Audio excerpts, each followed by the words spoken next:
Hello everyone, I'm back with another story, and this week I've chosen Tidy by Emily Gravett. It's a rhyming one, so you should be able to join in with this one. Deep in the forest lived a badger called Pete, who tidied and cleaned and kept everything neat. He tidied the flowers by checking each patch and snipping off any that didn't quite match. He tidied the fox by grooming his fur. He untangled each knot and each twig and each burr. He tidied the birds from the big to the small by brushing their beaks and then bathing them all. He picked up stray sticks. He swept and he rubbed. He polished the rocks and he scoured and he scrubbed. So when a leaf fell, well, all those leaves falling. Wonder what time of year it must be.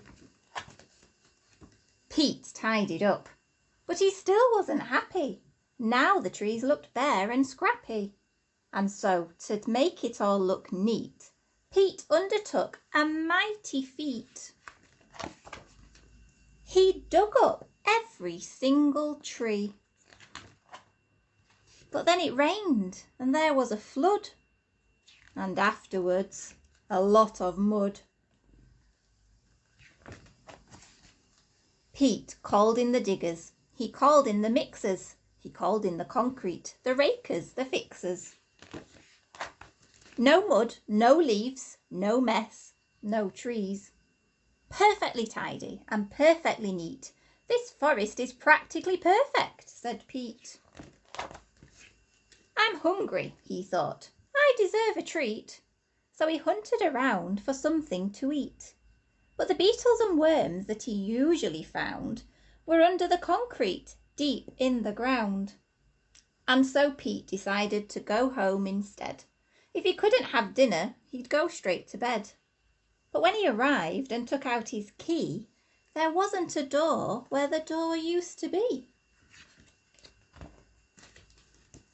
Later that night, Pete tossed and he turned. His belly was empty, it rumbled and churned. As he lay in his mixer, wide awake, he started to think, I've made a mistake.